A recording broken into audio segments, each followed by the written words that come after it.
유난히 길었던 겨울도 지나고 서서히 봄 기온이 찾아드는 요즘. 이맘때면 누구보다 바쁜 이가 있는데요. 벼농사는 기본이고요. 웬만한 농기구까지 척척 다루는 그녀. 일본에서 온 며느리 다카무라 나오코 씨입니다. 어떤 분은 남편도 없는데 왜 같이 사나. 애들 데리고 그냥 학교도 그렇고 그러니까 나가는 게 낫지 않나. 지병으로 세상을 떠난 남편 대신 가장 역할까지 해내는 그야말로 억척 아줌마입니다. 애들한테도 약한 모습 보여줄 수도 없고 어머니한테 보여주니 어머니가 또 환장할 것 같고 이대로 가면 내가 우울증 걸리겠다 생각할 때도 있었어요. 며느리 나오코와 함께 남겨진 여인이 또 있습니다. 바로 시어머니 이지옥 여사인데요. 아들을 생각하면 억장이 무너지지만 며느리 걱정에 말 한마디 편히 하질 못합니다. 애들은 있는데 딴만 먹고 딴 저거 하면 어떡하나. 잠들기 전엔 막 불안해서 이거 살아야 되나. 시어머니는 불안함을 감추기 위해 며느리는 어떻게든 살아가기 위해 고부는 입을 닫아버렸습니다. 겨우내 흰옷으로 치장을 했던 논과들도 조금씩 재색을 찾아가는 계절 봄입니다. 농사 준비를 시작하는 때라 며느리 나오코 씨의 아침도 일찍 시작됩니다. 일본 요리는 잊어먹은 것 같습니다. 아이들이 일본 가서 일본 요리를 하는데도 한국 맛이 난답니다. 10년이면 강산도 변한다잖아요. 횡성 땅에서만 21년째 살고 있으니 당연한 일이죠. 짠지 어쩐지. 엄마가 맵게 해줘요, 맵게. 엄마도 매운 거 좋아하고. 아니 그런데요. 어째 다들 말 한마디가 없네요. 며느리와 손녀 모두 이 여사 눈치만 보네요. 속상하니까 뭐 서로 속상하니까 말도 안 하고 살았지 뭐 그냥. 저는 뭐 더 할 말 없지. 사실 원래부터 이랬던 건 아닙니다. 넉넉한 살림살이는 아니지만 화목했고 고부 사이도 가까웠죠. 하지만 4년 전 이 여사의 장남이 지병으로 세상을 떠난 후부터 모든 게 달라졌습니다. 그전엔 기름 뗐는데 그 연탄으로 바꿔서 하도 돈이 많이 들어서 한해 겨울에 10달하면 뗀 때가 있거든. 애들 춥다고 계속 틀어놓으니까. 안 그래도 벌이가 마땅치 않은 겨울. 난방비는 큰 부담이죠. 그래서 40만 원 정도면 겨울을 날 수 있는 연탄으로 바꾼 겁니다. 혼자 가장 몫을 해내느라 고생하는 며느리를 위해서였습니다. 세월의 풍파를 함께 견뎌내며 살아온 두 사람. 뭐든 함께 상의하고 풀어가며 살아왔습니다. 그랬던 고부 사이가 달라진 겁니다.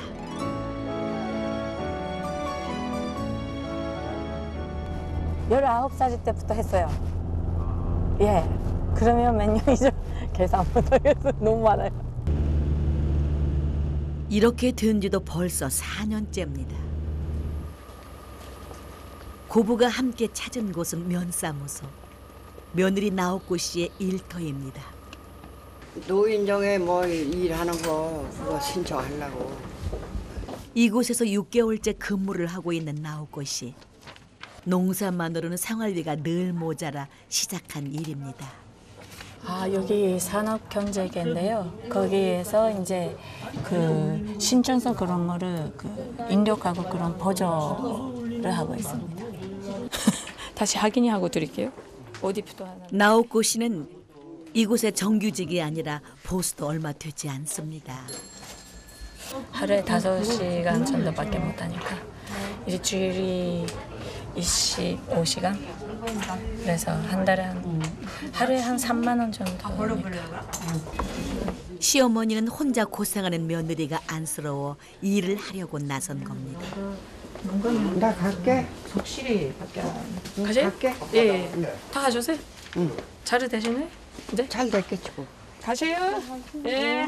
어머니 가세요. 네. 올라가세요. 누가 보면 싸웠나 싶을 정도로 대면대면하게 변해버린 고부 사이. 싸움은 해본 적도 없지만 그렇다고 이유를 알려고 하지도 않았습니다. 그저 사는 게 바쁘다는 이유로 모른 척을 하다 보니 마음의 골이 깊어진 겁니다.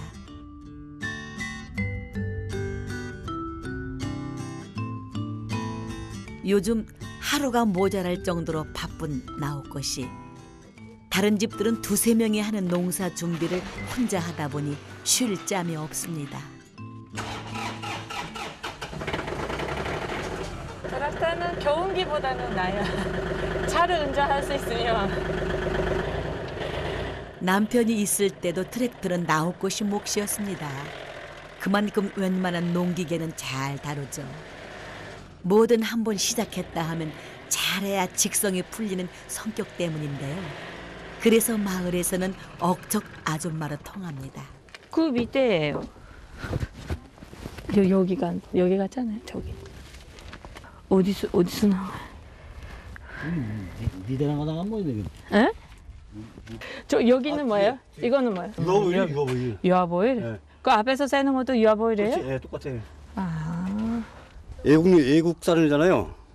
애국산하고 농사 짓는 게 하도 좀 적어져서 그래서 이제 가끔 나가 봐주고 그래요. 시끌벅적한 소리에 궁금해졌는지 이 여사가 슬쩍 나섰는데요. 혹시 뭐라도 도울까 싶어 있어 보는데 며느리는 본체 만렙니다. 아, 추워서 이제 들어가야 돼. 어디 보죠? 바쁘다 보니 시어머니 신경을 쓸 겨를이 없는 거죠.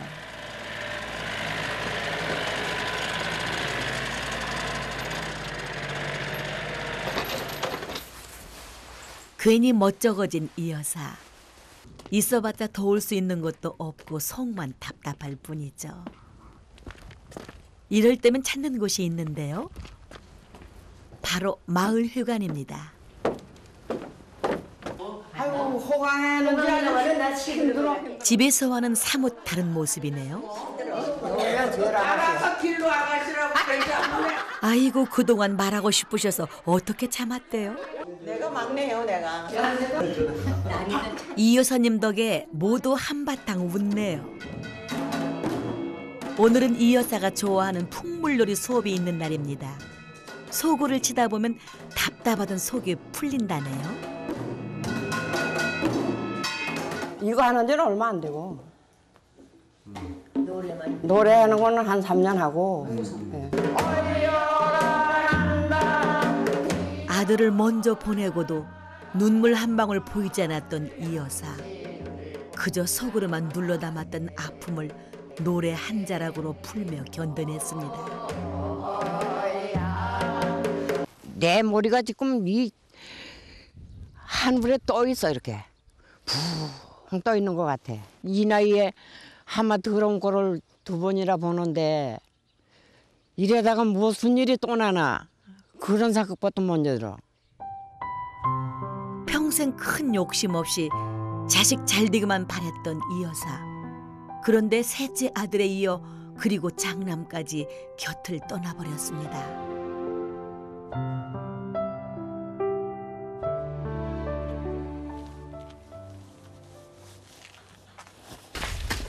햇살이 제법 따뜻해진 날 모녀가 나란히 집을 나서네요. 어디로 가는 걸까요? 그저께 우리 남편 생일이었고 그래서 삼서에 가려고 합니다. 딸 령정이의 고등학교 입학 소식도 전할 겸 나선 길입니다. 아이들의 졸업식이나 입학식 되면 같이 하지 못하는 남편 생각이 더 간절합니다.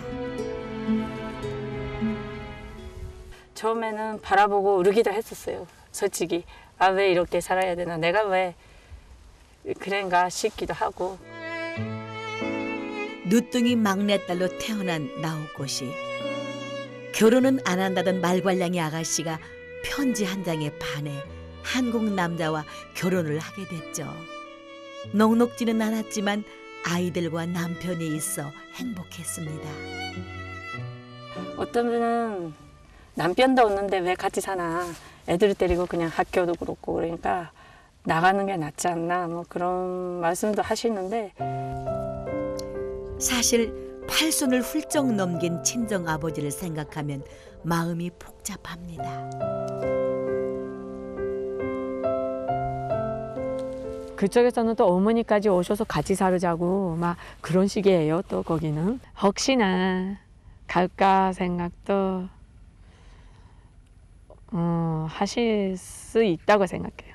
뭐 저도 그렇고 나도 그렇고 또 그런 소리 하면은 또 마음이 또 안 좋잖아. 그래서 참고 좋은 척하고 이렇게 지내가야 되니까 그래서 이제 말을 못한 거지.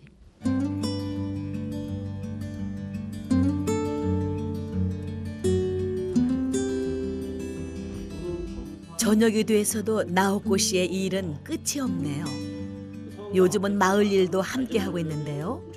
새로 시작하는 마을 사업 때문에 더 바빠졌습니다.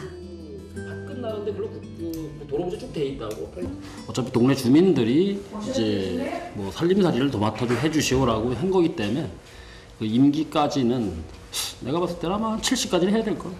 이장님이 그대로 이장님만 하시면 내가 협조해드리겠습니다. 이장님 그만두면 나도 그만두겠습니다.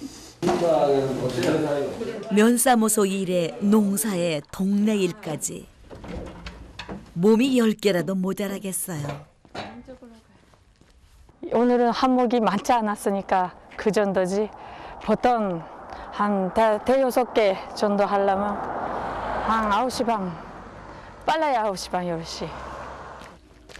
이러니 가족들이랑 얘기할 시간이 어디 있겠어요. 다녀왔습니다. 주무셨어요? 아, 어떤데 뭐 12시 넘고 뭐 1시도 되고 그렇게 바쁜 사람이래 그 사람. 평소에 하던 대로 하고 자. 알았어. 그럼 평소에 하는 대로 하고 자. 밖으로만 도는 며느리가 마음에 안 드는 이 여사. 대놓고 싫은 소리 하기는 뭐하니 혼잣말처럼 하고 넘겨버립니다. 코 골면은 이렇게 꼼적꼼적 하는 소리 나면 안 걸어요.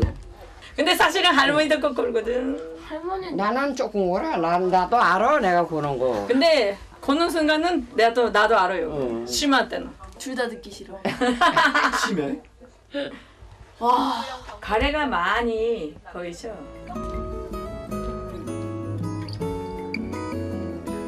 안녕히 주무셔. 잘 자.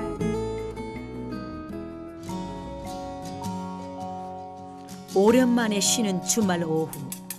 일찍부터 음식 준비가 요란한 걸 보니 누가 올 모양이네요.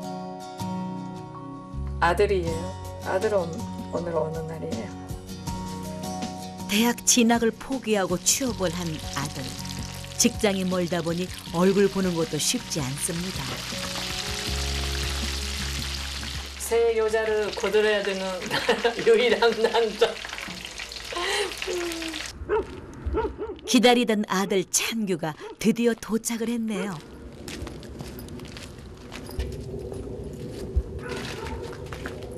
왔어? 뭐로서 가져와? 세원이가 왔구만. 이거 하느라고 그랬구나. 손주 왔네. 많이 기다렸죠. 오래 안 오니까.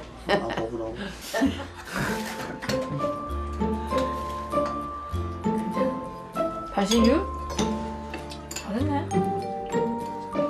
말 한마디 없던 고부 사이에 대화도 오가고 오랜만에 분위기가 좋네요. 저녁 고춧가루 줘? 우리 손주만 제일 잘생긴 것 같고 튼튼하고 기분 좋아요. 그런데 딱 한 사람 명정이만 기분이 별로네요.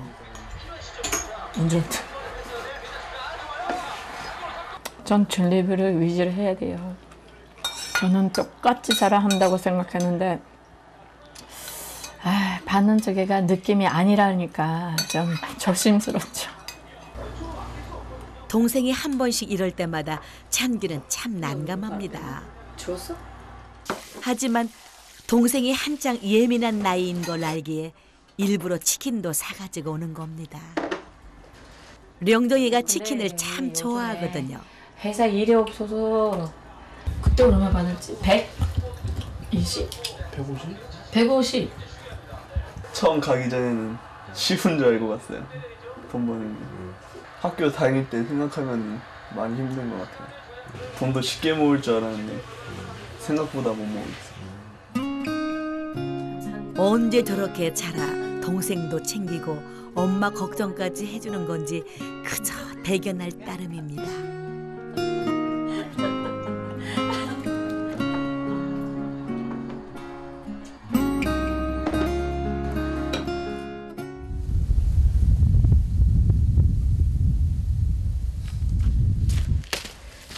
아들이 다녀가고 난 다음 날이면 며느리나 시어머니나 속이 시끄러워집니다.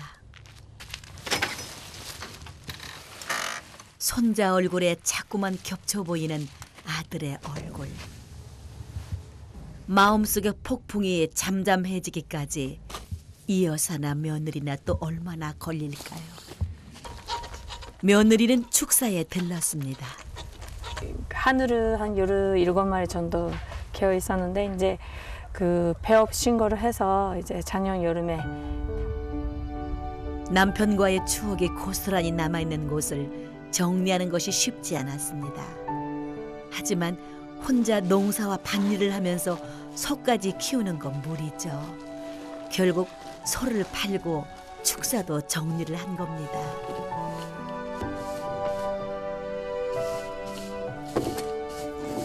지우기가 싫은 것도 있었어요. 여기 오기 싫은 것도 있었어요. 다 없어지니까 너무 허전하고 보고 싶지 않았어요, 처음에는. 네. 하지만 세월이 약이라고 했던가요? 며느리는 오늘 마음을 다잡고 이곳 축사에 오랜만에 들렀습니다.